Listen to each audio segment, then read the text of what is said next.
Angel Heart Radio programs should not be used to replace your legal or medical advice, nor your own sound judgment. Welcome to Angel Heart Radio, where we inspire you to remember your magnificence. Join the conversation on our live streams. Head on over to Angel Heart Radio on Facebook.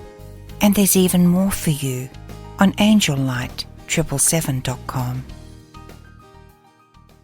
From Brisbane, Australia, this is Anayah and Philip. Hi, Philip. Morning. We're with you today with a wonderful program on the power of the spoken word. And we're really excited to be sharing with you on Angel Heart Radio. And we have so much to bring forward for you today. We'll have lots for you to think about and discuss. Please do join us in the comment section on the Angel Heart Radio Facebook page or on my personal page on Facebook. If that's where you are, welcome. Let us know you're with us.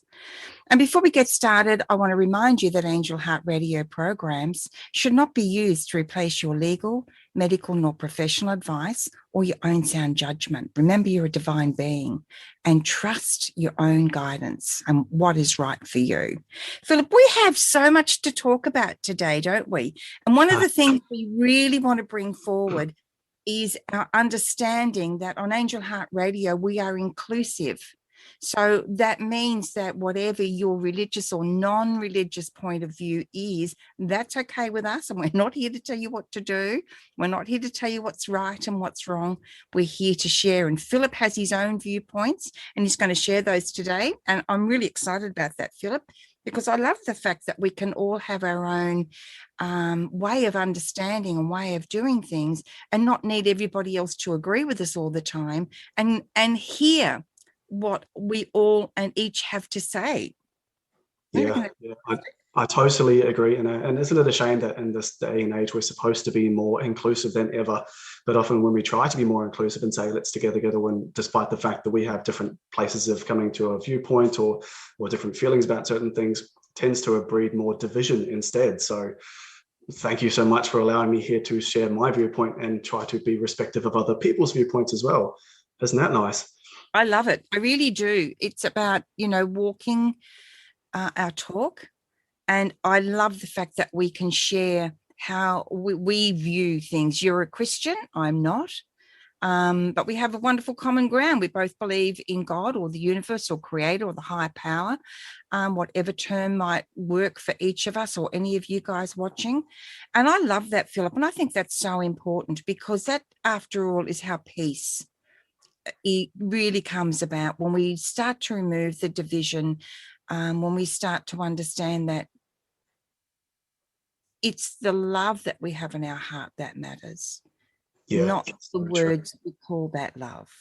And I just say I totally understand why people are opposed to organized religions and can instantly feel defensive when they hear words like Christian. I sometimes tell people that I'm a Christian despite Christians, despite church, because there's a lot of misinformation. You don't go to heaven because you're a good person. You don't go to hell because you're a bad person. Okay, just get rid of all of those ideas and dispel all of those myths, and let's just move forward from a point of that. And that I think that breeds a lot more inclusiveness straight away, doesn't it? I agree. I really do. And I think this is such a great thing because the words that you've just shared have so much more meaning than simply the words that you use to describe that. When you really think about it and feel into it, Philip, the depth of what you're expressing is really wonderful and beautiful. And so the reason we're going to start there is because we're going to talk about some words which you may associate with organized religions like Christianity. But rather than trying to hear those things and go, we're just coming from a specific sticking point, I think it's a lot more easier if you go, there is wisdom and commonalities between all religions. We may have different ideas about the value of each religion, but if we close our eyes, our ears, and our minds to any of this, we're going to probably close ourselves to some real deep wisdom. So when I'm talking about things like, in the beginning, God said, I'm not saying, and that means that Christianity is the only way of thinking. And let's just look at common wisdom that you find through a lot of different belief systems. And anything further than that, of course, will be your own journey and understanding God for yourself. Make sense? Absolutely. And I think that's awesome, Philip, because again, it keeps coming back, doesn't it, to the fact that it's about the place that we come from. It's about the words we use are the words maybe we've been taught to use. Maybe they're the only words we can understand to express how we feel at the time. But let's go beyond that and look at what the meaning of the word is. What's the depth of the word? What's the love and compassion and joy and spirituality, or non-spirituality, the religion or non-religion of the word? So let's jump right into it. Okay, so we're talking about the power of the spoken word, and to perhaps start by communicating just how significant this power is, which all of you wield in your day-to-day lives every day, probably without realizing it. We are going to go back to the very beginning. So let's say, for argument's sake, that the most powerful being in existence is God, the creator. Now, if you stop and think about how he wields his awesome and, let's face it, omnipotent power, all he, and I use the word he loosely, all they do is they speak. Let there be light and there is light. Let there be heaven and earth and there is heaven and earth. Let there be, and here we see that most awesome and ultimate power in the universe is simply just the spoken word. Now let's also assume for a second that you are created deliberately and on purpose and designed by the same creative power and designed in that image. Well, then you probably have an aspect of that power of the spoken word inherent in you as well. And what I often see then is I see people using this power sometimes for good and sometimes for bad, sometimes producing things in their own life and sometimes destroying themselves, and not always consciously aware of the ways in which it plays out. And I find a lot of empowerment in highlighting the power of the spoken word and the ways in which we see it played out in day-to-day life, so that you can take all of that awesome power back into your control. Mm-hmm. Yeah, I love it. And I'm just really listening to what you have to say, Philip. And it keeps coming back, doesn't it, to intention. The power of the spoken word can also be expressed as the power of intention. And we know that intention is one of the most powerful ways of projecting into the world that we have. So we can have the intention of love. We can have the intention of gratitude. We can have the intention for our business or our personal life.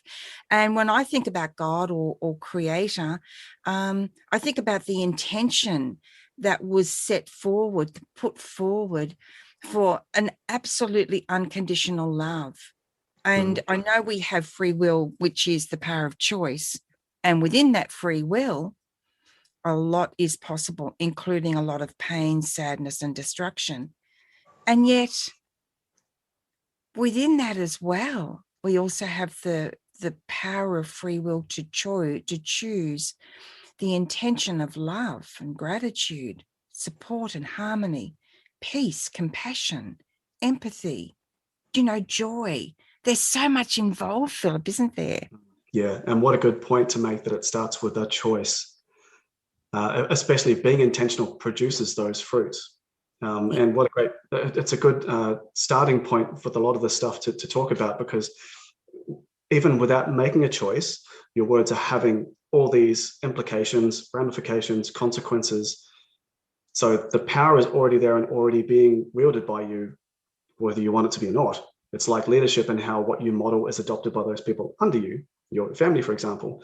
In the same way, if you're not intentional about the words you use and whether they're building up you or others, then they perhaps are not.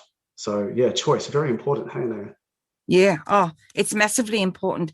And I do think that we can forget that, Philip, and we can lose sight of what it really means to have that gift. There's a lot going on in the world, as we know. There always is, actually, to one extent or another. And usually that extent is how it's affecting us personally. It's on the other side of the world and it's nameless and faceless.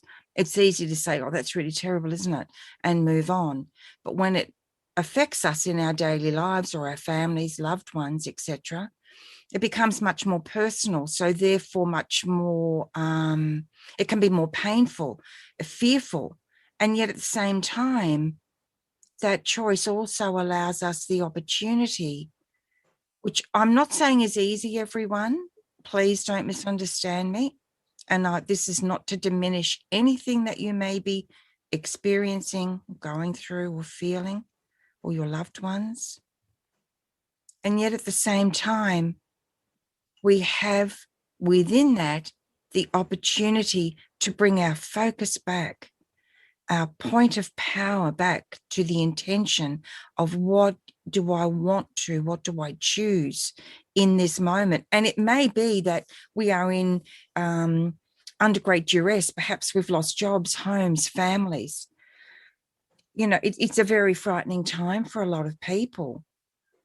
And at the same time, I can't help but feel, Philip, that we've also got this opportunity to ask the big question, what if I really did sign up for this? What if I'm a part of the solution that I don't even know what that might be? And what if I have the power to be okay eventually? Because it might not happen straight away, right? Oh, indeed. Yes, indeed. Yeah. Okay, so I'm going to draw a few commonalities for you. And in this, you'll start to see exactly just how powerful and perhaps just how untapped this resource can be. So I'll first say, even the Dalai Lama has been quoted as saying, with our thoughts, we make the world. And in Christianity, it says, out of the abundance of the heart, the mouth speaks. So you've got this, in your thoughts, you're creating this universe, which creates a heart condition, which then produces a manner of speech. And the manner of speech reflects what's happening in here. Now, think about people like Tony Robbins. Tony Robbins, everybody knows who he is. He's made quite a large name for himself being a motivational speaker. But having read some of his stuff, particularly when he first got started in his personal power packages, a lot of it was all about changing the words you speak to yourself. Simply going from I can't to I can, or it will never happen to totally can happen. And again, another example of how this has changed people's lives is probably all of you are familiar with the book and the subsequent film called The Secret, which grossed like $300 million worldwide. It's the same concept. It was just, I believe it can happen, rather than saying it will never happen, just saying, I believe it can happen. And for heaps and heaps of people, suddenly it started happening. But it all started when they changed what they said about themselves. Yeah, it really does change right there, Philip. You were so right. And I was thinking about this the other day. And I mean, if we take it to the simplest of things, along with our words, we also have tone and inflection, which indicates our intention. Sometimes subconsciously, we don't realize that we're indicating that. And there's a wonderful, simple way of understanding it. And I realized if we take exactly the same words and say them in two different ways, for example, you are so smart, Philip. Philip, you are so smart. There. And every kid on the playground knows what it's like, and everyone who's been a kid knows what it's like to have someone say something in a way that you can't say that the words aren't nice, but you know the intention behind those words was anything less than comforting, calm, loving, or supportive. So exactly right. To me, it doesn't matter about, I'm personally not a religious person, as most of you know. But I do have great respect for other people's religions and points of view.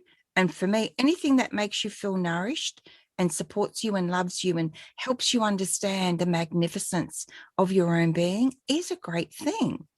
Doesn't matter what you call it. So when I talk about creator and higher power and God, it's all the same thing to me, right? It all comes back to unconditional love.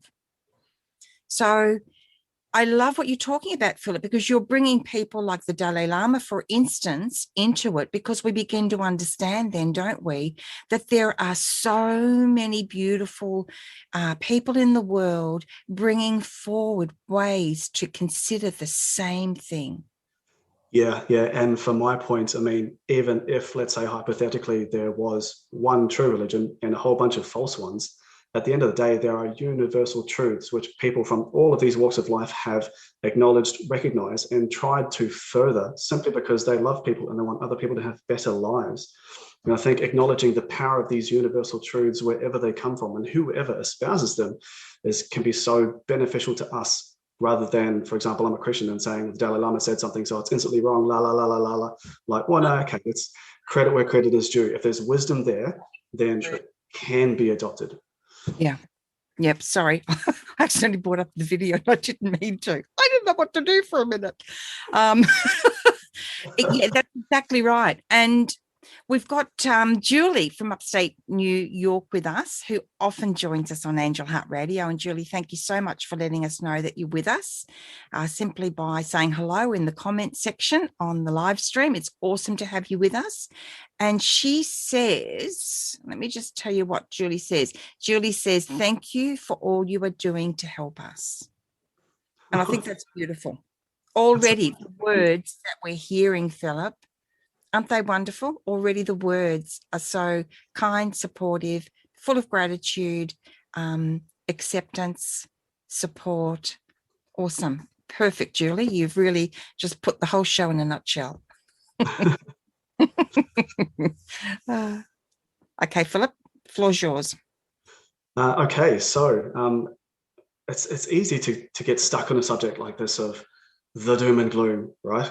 Please stop saying you can't. Please stop saying you're not good enough, or you're cheating yourself out of blessing, or you're without even realizing it, you're harming the people around them. But perhaps we should spend a bit of time just talking about how profound speaking good words and speaking encouragement and just the smallest acts of love and compassion to someone you know or a complete stranger, it's the same power, and it has such significance. And just a simple act of choosing daily to be an encourager. I'm sure I've heard this 100 times, where lots of people will say, improve your life by choosing one person, either a stranger or someone you know, every day, and finding one way to encourage them. Just build them up intentionally. And wow, the results I've seen from people just doing this teeny tiny little act, phenomenal. My voicemail message. So someone rings me up and it goes to voicemail. It's a simple thing, and it's something along the lines of, I can't remember what it is now, but it's something along the lines of, hi, you've reached Anayah. Please leave a message. I'd love to get back to you. And in the meantime, remember the power of kindness is a beautiful thing. So I'm extending my kindness to you. You've got no idea. I'll go into a shop. Maybe I've ordered something and they'll say, I love your voicemail. And I've had people say, I actually ring up just to hear your voicemail on a difficult day. How simple is it to do something? It might be a different message. It might be, hi, it's now, blah, blah, blah. I just want you to know that you matter in the world and that you make a difference just by being here. That's the intentional thing you're talking about. How do we intentionally inspire someone to, people will be very familiar with this term because I use it all the time, and it's from the angels, to remember your magnificence. Because we've forgotten our magnificence, because that's what we do when we come into the human experience. So yeah. I absolutely agree. Do you have examples of that? A couple, particularly when I'm in a workplace and I'm leading a small team. I like to use unusual encouragement. It's a bit of a dangerous game to play these days because of the rather litigious society we work in. But sometimes if my casual walks in today and we have a really good relationship and I can say things like this from a place of trust, I might say, your hair looks fantastic today. Well done. And it's got nothing to do with work. And it's something that one guy would probably never say to another guy. But any form of encouragement, no matter how unusual, and you can instantly see what a lift. Wow. Yeah. And if this face is looking great, people are like, I'm going to face the world with renewed confidence and vigor. It's so Yeah, it's so exactly. wonderful to build. How often do we look at ourselves in the mirror? And I did it this morning, and pick yourself apart. Mm, Right? It's yeah, because it's an exactly. automatic thing that we do. We have a picture in our minds and we automatically go to that. So just by saying to someone, wow, you look awesome today, is a lovely experience of being seen. Yes, Right? and especially it's fun. It's so fun for me to watch what comes next. Like Yeah. just sit back and watch what happens after you've just given that little boost, and watch them thrive and achieve. And it's always in new and exciting ways. Let me assure you. And there was another a little more serious story that happened. This is many years ago, but I hadn't been going to a particular church at the Gold Coast here for very long, but trying to be open and new and receiving lots of people. So I got into church, went to find my seat. There was a group of youth hanging out to one side of the church, and there was one young lady who perhaps looked a little bit out of place. I did nothing more than just give her a warm smile and took my seat. And then at some point later in the sermon, this young lady took the microphone and said that she'd been struggling with thoughts of suicide for weeks, and she was just about at breaking point. But then a smile from a stranger had reminded her that there was such love in the world, and it just completely reset her heart. And it was just a smile. That's exactly right. And you know what? The angels actually did tell me once. I wish I could remember their exact words right now, but it was something like, the weight of a smile, when it settles upon someone who is struggling, has the power to not only change their lives, but save their lives. And that's exactly what Wow. you said. Yeah, Because yeah. again, we feel seen. How often do we not feel seen in the world? Everyone's busy. Everyone's rushing. Everyone's got so many things they want to do, wish they could do, have to do, haven't done. And so in the day-to-day hustle and bustle, people, if they're in traffic jams, everyone's honking their horns and cranky with everybody else. So when we see someone's face, it's having that love and honor reflected and mirrored back from someone's face, from their eyes to us. Mm. And that story must have changed your life right there. It had a profound effect on me. Yeah. I mean, I've always thought that my place on earth was to be an encourager and just to support people just by showing love. But that's a very broad definition, right? There are 100 million different ways in which you can encourage people by showing love. And it was humbling for me to know that such significance could come through the simplest of actions. Absolutely. And that's a beautiful word that I sometimes think that we don't really understand its true meaning about being humble, what it's like to experience the profound experience of actually being humble, because it's nothing to do with shame. It's nothing to do with being brought to our knees. It is, for me, falling deeply into the heart, Philip, having that experience. And again, that then brings us back to what it really is like to use the power of our words to lift and support another for no agenda.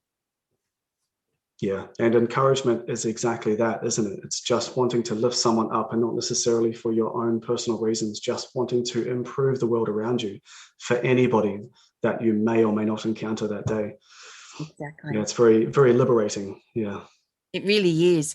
And, we see it all the time, don't we, guys? We might be out, someone might drop something, or, it could be someone in the supermarket queue who's, a little bit short of money, someone who's paid it forward, paid our coffee for us, our toll for us, whatever it is.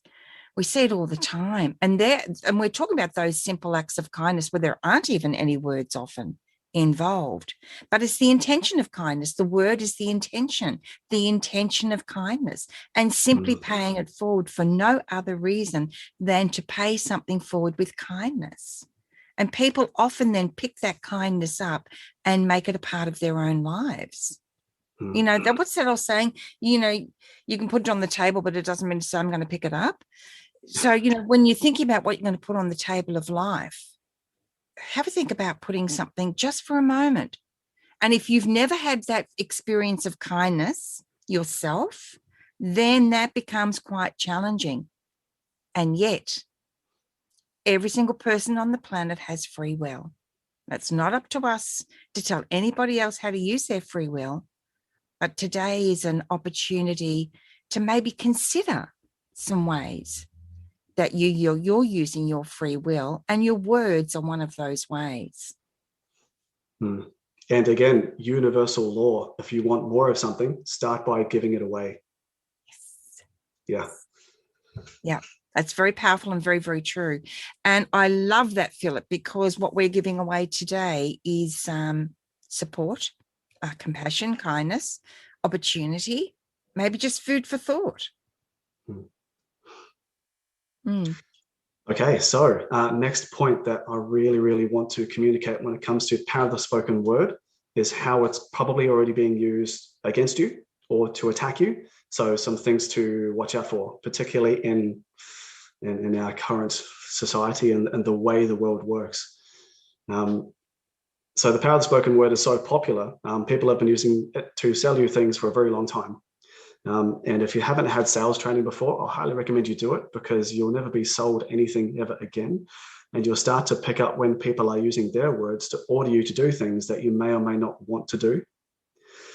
One of my favorite games to play is if I'm ever, which is not very often now, sitting and watching regularly scheduled television with ad breaks, is every time the television tells me to do something, respond instantly with no. And you'll find you do this a lot. But it starts to show you exactly how much the world is ordering you to do certain things, buy certain things, think a certain way. It's very, very programming. So just for fun, honestly, I challenge you to have a go. Every time something, somewhere, a media outlet or an ad on television, something here on the radio, something you see says, do this, buy this, go here, just say no. No, stop telling me what to do. Stop telling me how to think. Just no. No. And what's usually the first word that comes out of a child's mouth when they're learning how to speak? I tell you what, no. anyone that's got kids will know it's often no. No. Come on, come to mommy. No.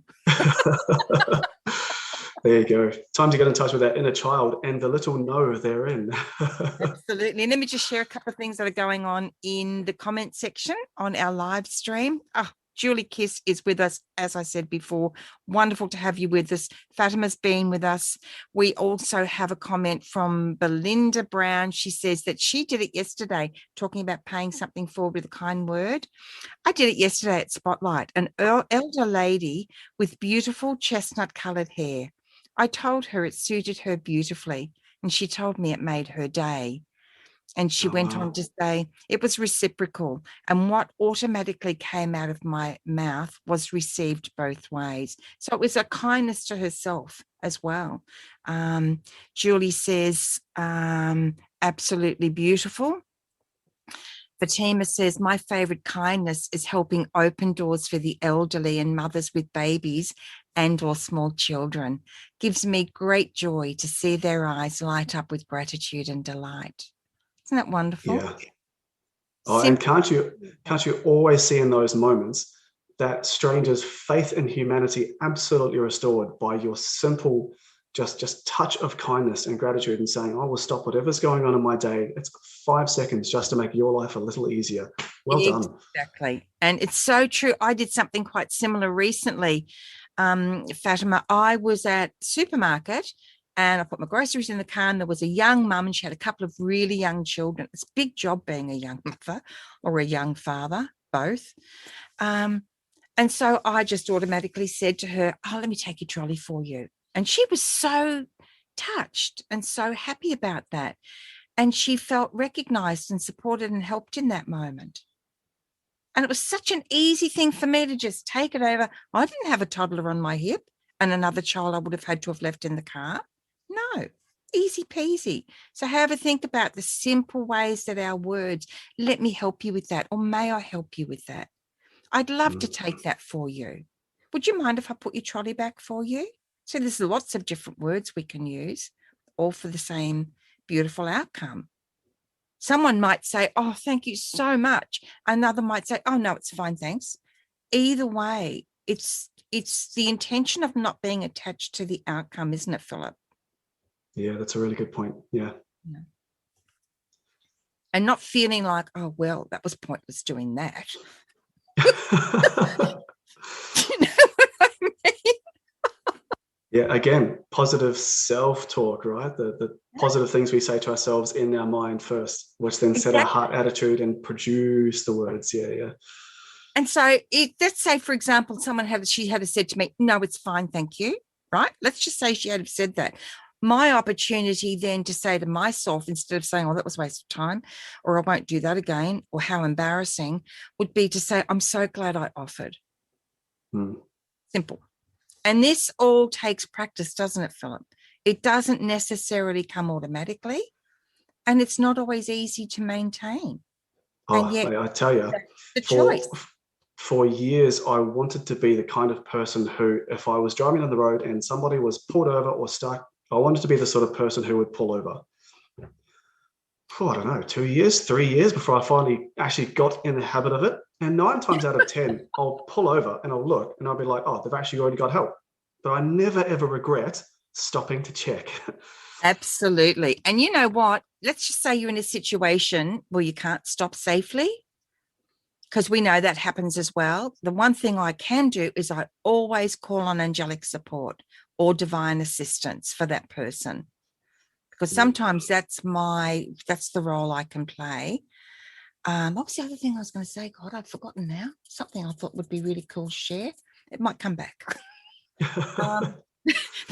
But yes, it's very important to put that's the other thing. How many times, guys, have you been doing this? You're driving down the road, maybe it's the freeway, right? And there's 2 lanes that's about to merge into one.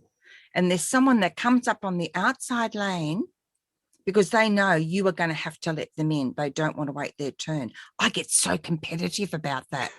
My instant reaction is, you stop bullying me. Don't try and push in. So then what I've learned to do, and I do it every week because it usually happens when I'm taking my grandchildren to school. I've learned to say, does it really matter to show a little bit of kindness? Yes, it does. It matters to me. So it's a simple thing. So when I feel that competitive edge come up, does it really matter to show a little bit of kindness? Oh, yeah, it does. And so I tend to just pull back and let them in. Or if someone wants to go faster than I'm willing to go in the speed limit, or for the conditions, if there's an opportunity to let them overtake me, because they're going to do it anyway, I'll just look after my safety, pull back. But it's not easy. Because I do get very competitive. I have to be honest. But what is it about driving cars that makes us all so crazy? I don't think any of us are immune. Yeah, I'm right there with you, Anayah. Trust me, it's difficult for me to pull back and say, but we have the choice of intention. My intention is I want to get there safely.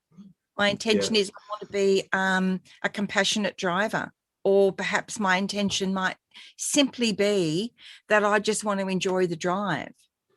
Well, two things I try to remind myself in these instances is, often aggression is a spiral, and it can start somewhere. It can be exacerbated by a stranger, and then someone cuts you off in traffic, and by the time that person gets home, who knows what they're capable of. If your act of graciousness can snap that spiral, and that if that person might be, I'm getting in a bad mood, and just go, you know what, wave you in, it's all good, buddy. What if you just stopped from happening? You will never know. But the possibility is there to do significant good in this world just by ending that spiral of aggression. Yeah.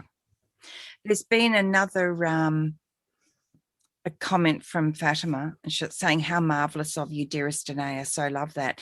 And see, this is the thing. The reason I'm really sharing this comment from Fatima is because she is an embodiment of that. That's how she lives her life. I know she does. And because she has that in her, it's so easy to see in others, because it's an important thing to remember that whatever we see in somebody else is a reflection of what is in us. Right? Yeah, very good. That is a powerful thing right there. And going back to Tony Robbins, it brings us back to self-empowerment, because that's what his work is really all about, isn't it? Empower ourselves with the spoken word, our choice, whatever it might be. Yes, very much so. I think so exciting, because there's so much freedom in that. So much freedom in that. Yeah. And I know a lot of people aren't so comfortable with always trusting to some higher power who they may not have any relationship with whatsoever. They want to know what they can do in their own lives, like personal power. Yeah, there is a lot of personal power in what we're talking about here. A lot. Yeah, absolutely. And within that personal power, again, we have the power of the words we choose to speak. And that can actually take a lot of courage and perseverance, particularly if we are ourselves used to being spoken to harshly or disrespectfully, because then, like you said, it becomes a spiral. We get so caught up in the loops of the spiral that we think our power is to push back. And sometimes the power is just to take your hands off, step back. You know, we can't control what other people are going to do and say. We actually can't. We think we can, but we can't. Yeah. We have a tremendous amount of power to choose differently for ourselves. And if you imagine, I learned a lot about this from, if any of you guys heard or are familiar with John Bradshaw, he did a fantastic PBS series called Bradshaw on the Family. I think that might have been in the 80s or 90s. And he was brilliant. He was really the guy that woke me up to what was going on with my inner child through that series, because, you know, the level of pain I was in at the time was debilitating in many areas of my life. And one of the things he woke me up to was that when we understand the wounded part of us, we then have the opportunity to begin to really clearly and consciously learn to make some new choices. And it can be a very slow process, but within the slowness of that process, a lot is happening. So if you're on that journey yourself, be willing to take the time and know that it's not going to feel great straight away, is it, Philip? And you must see it all the time in your work as a counsellor. Yes. In fact, I'd love if you were able to elaborate on that. Because I get this feeling that it's, when we're talking about words and about not fighting for conflict, I instantly see the situation in which you've got a relationship scenario, and perhaps he always uses his words to belittle and control and cause these guilt trips, and perhaps she is used to fighting back to maintain a power and just to try and not be walked all over. But it continues this spiral. Is there any wisdom that you could use there from that Bradshaw talk, that series, about identifying the hurt to maybe just help people there? Absolutely. That's a brilliant question, Philip. Thank you. One of the things that really struck me so powerfully, because I was in exactly that situation that you just described at the time, and I really felt at the time that the only way that I could have any power was to get into the argument and to yell louder or to sulk or to do or passive aggressiveness as well was another big thing, and a lot of us fall into that as a way of, it feels like self-defense. One of the things Bradshaw really discussed was, it's about, if you imagine a chain and there's links, and every link on that chain, and it can be as long as you want to imagine it, that's our family, past, to here where we are, and then the chain will continue with the family we create, right? So those links have been made up because the tools, the ideas, the belief systems that have been passed on, as they form a chain and they're given to us, we use those same beliefs, those same values to create a new chain, which is us and our life. The power we have, and really the only way forward, is to understand what those belief systems are in our life. So for me, my belief system was, I am always powerless. I am completely unworthy. I am broken. I am unlovable. How in God's name do I find love? I've got to find someone to love me. In my case, from looking at my dad as one of the chains the links in my chain, I always thought my dad didn't love me. And this is a common thing, and a lot of you guys are going to relate to this. My dad was always ramrod straight and so full of stress all the time. And he would just blow up, right? Because the stress obviously would become unbearable. That was the way he was brought up. Because like many men and women, it was all about suppression, right?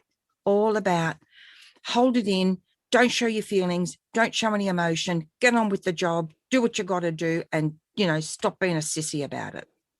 Okay. So when we understand that, as I began to understand that and understand that that's where I was coming from, and yet at the same time to blame him for it, just made me more powerless, because I blamed Dad for not loving me. You love everybody else. Why can't you love me? So I would then choose men in my life who subconsciously I knew were emotionally unavailable to me, because my little inner child believed that if I could make them love me, it would prove that I was lovable. It took me a long time, Philip, to get to that understanding, I can tell you. Wow. A long, long time. But as I began to understand that, it began to make sense, right? Why am I marrying the same man over and over 3 times? I married different men, but they were exactly the same 3 times. Why am I doing that? I came from what's wrong with me to begin with. That's okay. Because that's a natural question we're going to ask, given our belief system. Am I on track here, Philip? Oh, yeah. Oh, very, okay, very good. Great. Very, very good, yeah. So what Bradshaw helped me to understand was the one thing that I could do was I could begin to understand my family of origins values and how that was affecting me, and how that I was responding with that information into the world, not with blame for myself, but with the opportunity to understand the contents of it in order to help me to move forward. And the first thing I had to learn to do was to become vulnerable to myself, which I found very difficult. I mean, you wouldn't believe it now, would you? I cried at the drop of a hat. But I found that extremely difficult because I felt like it made me an absolute loser. And it also meant I was very unsafe, because everyone would see that and want to take advantage of me. So I did things like I became very fat because I didn't feel safe to be in a slim body, right? I did things like that in my life. And there's a lot of shame in that. There was a lot of shame in that for me. There's a lot of shame in that for others. But the more I watch this series, if you can get it, it might be old, but if you can get it, I recommend at least, guys, have a look at it for yourself and see what you think of it. It'll be around. I'm pretty sure John Bradshaw Sr. is still on Facebook if he's still here on Earth. He began to teach me how that was all connected and where I sat within it. And so I began to watch a lot of his programs and do a lot of personal inner work. I began to go to counseling. I began to do a lot of different things over the years. It took me a very long time. I'm now 64. It took me until in my 40s when I actually could see my father for who he really was. And that was a man in great pain. I thought he was completely unemotional, Turns out he was such a highly emotional person. And the reason he was so ramrod straight and stiff and angry all the time was trying to bottle it all up. And that he loved me beautifully in his own way. It was never going to be my fairy tale way. Which would have led you to the place where you could finally forgive him, right? And be at peace with that whole time of your life, I hope. And the only thing I had to really actually forgive him, was I discovered, was for my projection onto him, because he hadn't actually done anything wrong in terms of, he'd never set out to harm me in any way or hurt me in any way. He tried to support me the best way he could. And of course, now when I look back, and then when I began to look back, I began to realize, wow, like he was simple things. He was the one that taught me to use conditioner in my hair. You don't do that for someone you don't care about. Right? He was the one when I came home 18 pregnant in a time where it was extremely shameful to have a daughter who fell pregnant out of wedlock.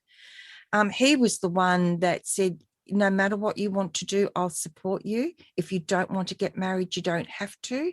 You have a home here with Dad. So beautiful. I didn't see it at the time. I didn't really understand the depth of his love for me and what he would have to go, the people in, society that he would actually be going against. So sometimes we feel that we're not loved because we don't recognize the way we are loved. Yeah, and I imagine in situations like that, even though we are loved, there's probably a lot of negative self-talk which are cutting ourselves off from recognizing that love. Yeah. Yep, absolutely. I mean, you couldn't put Dad and I in a room all those years ago. We'd be arguing within 5 minutes, yelling at each other, screaming at each other, And it was so amazing because later in life, he did a hell of a lot of work on himself too. And later in life, he became so much more at peace in himself. And, my great abiding memory of my dad now, because he's no longer here on earth with me, is every single time, Philip, he would see me, the first thing he'd do, he'd throw open his arms and his whole face would light up. Anayah! And he'd hug and hug and hug and hug. Now, it might not be that way for some, and it may never be that way for some. In my case, it was. It might always be for some people, Philip, as you would know, that the best they're ever going to be able to achieve is to find peace with it in themselves. Their parents may never, or the people in their family may never make that leap for themselves. So we can't do it for that reason, right? Yeah, but again, so very freeing to be able to not only love yourself, but love those family members in a way, despite how they treat you. That's power. That's personal power, right? It is. We don't have to agree. We don't have to like, and we don't have to be involved in codependent or disrespectful behavior in any way. That's an important point to make here. It's not about that, because that is harmful and we do not deserve it. Often the best way you can show love to a person is by saying no. Yeah. And sometimes we have to step out of a relationship and have nothing to do with it. The journey then is really about how do we make peace with that within ourselves, right? Because it always comes back to us. That's the word. We actually are the physical embodiment of the word, of creation, And this is where our power really lies. And this is why, for me, Angel Heart Radio is so valuable and important. We have the opportunity to share these things. We have the opportunity to come together, guys. Look at our lovely people who join us and share with us and support us. It's reciprocal. We give to them, they give to us, we support one another. In our personal lives, we may be very different people and have different political points of view, for example. To me, that's irrelevant. We don't have to agree on everything. The one thing I feel I always want to agree on is your value as a human being, my value as a human being? How can we find the path of compassion and love toward one another? And that's the place we meet. That's what Angel Heart Radio is about. Well said. Thanks for asking that question. That was awesome. You're welcome. Perhaps then, because it's getting late in time then, were there any really specific positive affirmations which you said to yourself, which started you on that journey, that you said of separating yourself from all of that guilt spiral and the negative ways which you reacted to your father's behaviors? I think one of the most important ones for me was, I don't know what to do right now, and that's okay. Because I always wanted to fix everything. I don't know what to do right now, and that's okay. I don't know what to do right now. It doesn't feel okay, but that's okay. Because what that then did for me, Philip, is it began to actually take a link, and that was my point about the chain. As we come to peace with this, we actually then take the link of dysfunction, or some of the dysfunction, because I mean, let's face it, we're human beings. There's always going to be some dysfunction in our lives, right? Par for the course. Have to accept that, in my opinion. But the negative part, the disrespectful parts, the really dysfunctional parts, we then are that link in the chain. We can choose whether we actually break that link and form new ones. So say, for example, you might be in a very abusive family of origin. And as we know, a lot of people in that situation go on to become the abusers. We have the power to make the decisions, and they're not easy decisions at times. We have the decision that we are going to actually break that chain and form whole new chains without it. Yeah, and I think there's something very significant in what you say there, particularly when it comes to breaking that chain, is when you say, I don't know what to do and that's okay. Maybe for the first time you're saying, I'm open to suggestions. Whereas in the past, you'd be like, I have to figure it out. But if you're trying to figure it out, you can only rely on the chain. That's all you've had so far. When you say, I don't know what to do and that's okay, you're saying whatever I have, which is the result of my influence, which could be very negative, I'm not relying on anymore. What else we got? Anyone? And straight away, you've opened yourself up to something which has become quite powerful for you, yes? Yeah, absolutely. And for me, it actually began to dissolve the chain that I always have to figure it out, because I was such a great rescuer and such a massive, I would do anything to please somebody else, you know, and that is very, very difficult burden to carry. But that actually began to dissolve that. And we've got Erin in the chat room with us. And Erin, oh, how wonderful. She says, finally caught you live. Yay. And she said, this is exactly what I need to hear, as I'm seeing a couple of family members this afternoon that I have recently stepped away from emotionally. And I felt this is a perfect opportunity to support Erin, Philip, because whether you are aware or not, Erin, but Philip is a counsellor here in Brisbane, Australia, who works worldwide with people, and he likes to step outside of boxes. Anything you can offer, words of support that you might be able to offer, Erin, for today? Well, yeah, if you're going to see family members that you haven't seen for some time, there must be a reason. So there is bound to be those double-bladed sort of cutting remarks, which will no doubt at some point, I hope not, but should they come your way, just remember that nothing that's offered is yours to receive. And you might just say to yourself in your own mind, no. And you may choose to meet them with, it's nice to see you. Glad we could catch up again. You can meet everything they say with just love and tolerance. Maybe they'll get it, maybe they won't. You may walk away from today renewed and thinking that was a really positive encounter. You may walk away going, it's probably a good reason I didn't see them for a lot of years, and maybe it's not time yet. But good on you for reaching out. And it's not always easy, I know. Yep, absolutely. And, you know, Erin, sometimes these situations are so incredibly difficult. And sometimes the best we can do is take a break. Oh, go to the loo. Don't know whether you need to go or not. Step outside.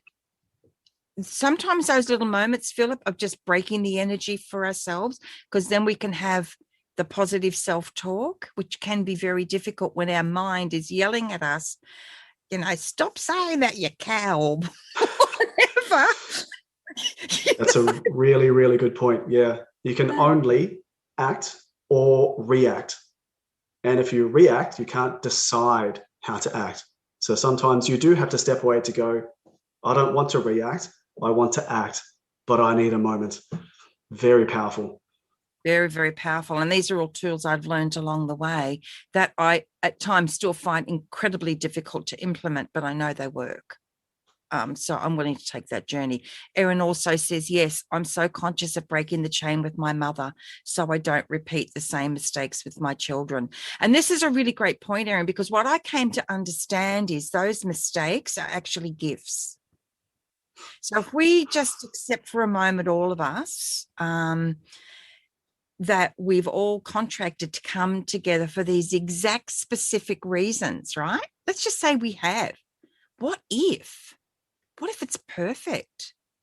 What if all of those mistakes were the gifts they brought in that we knew would be completely unrecognizable as gifts, so that we could decide what to do about it?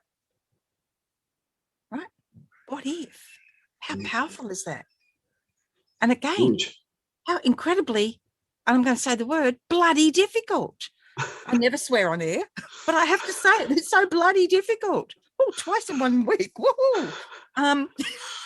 So absolutely, Erin says they're coming to see her kids for their birthdays as they miss them due to the lockdown in Melbourne.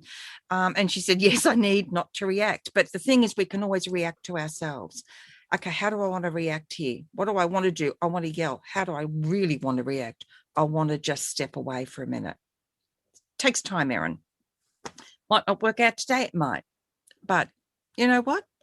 At least you are willing to take the journey. And I think that is to be supported and celebrated in you. So well done. Yeah.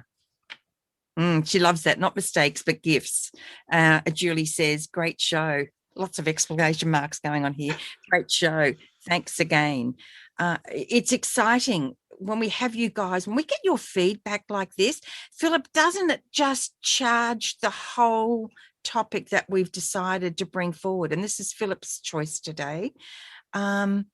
It charges it up with that feeling of divine intention and support and absolute gratitude to have everyone with us. I think you summed it up really well, Anayah, before when you said we encourage you all and you all encourage us, and together we all encourage each other, and something truly wonderful does come out of that, I believe. Absolutely. This really is an Angel Heart Radio family. No, we mightn't talk all through the week, doesn't matter. You might not be here for months on end for a show. It doesn't matter, right? The thing is, when we do get together, it's important and valuable, and there's something vital in it for us all. And that vitality is a wonderful thing to experience. So thank you, thank you, thank you, everyone. You've really made today something very, very special.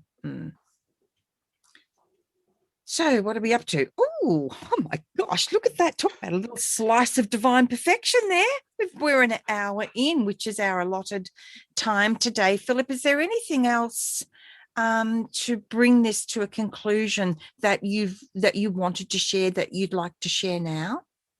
No, actually, I think it has come to a wonderful conclusion. Very, very divine, I'm sure. But should anybody have any further questions, of course, they just reach out and we can answer those at any time. At any time, guys. And of course, within this live stream, and if you're watching later when it's no longer live, any comments that you put into the comment section, I always go and check the comments, because I really feel it's important to respond, and I'm sure Philip will too. And if Philip hasn't seen them, I'll alert him to them. So if you want to ask Philip anything, please do. In his professional capacity, there's certain support he can give you in a public forum like this, you can always reach out to him to work with him privately as well, simply by connecting with him on Facebook at Roughe Therapies, telling me sorry, I'm on Angel Heart Radio. I'm sure that'll be exciting. And Fatima says, remembering to be kind and forgiving to ourselves is crucial. You've got it, girlfriend. I struggled with this since I have a tendency to be a perfectionist. Yep. Once I became aware of this, I accept myself as I am and love myself unconditionally, being imperfect. And Deb Goldberg summed that up so beautifully as, you know, we are the beautiful mess. Love the beautiful mess, everybody, because we think of it as mess. And, you know, if you get a jigsaw puzzle and upend it on the table, it's going to look like a hell of a mess. But every piece has a place where it belongs, right? And eventually we find those spots if we stick with it, and you will too, guys. So thank you, Philip. It's been fabulous today. My God, I've enjoyed this topic so much. It's been wonderful. Always a pleasure to be here. Thank you, everybody, as well, for your comments. Thank you. Thank you. And Philip joins us at this time each month. So I don't even know what week we're up to. Is it the third week, your week? At the moment, yes. Yep. So it's the third week of each month. So in the USA timeline, that will be on a Thursday at 7:30 Central, I think it is. Check that out, guys. It's 10:30 a.m. Friday, Brisbane, Australia time.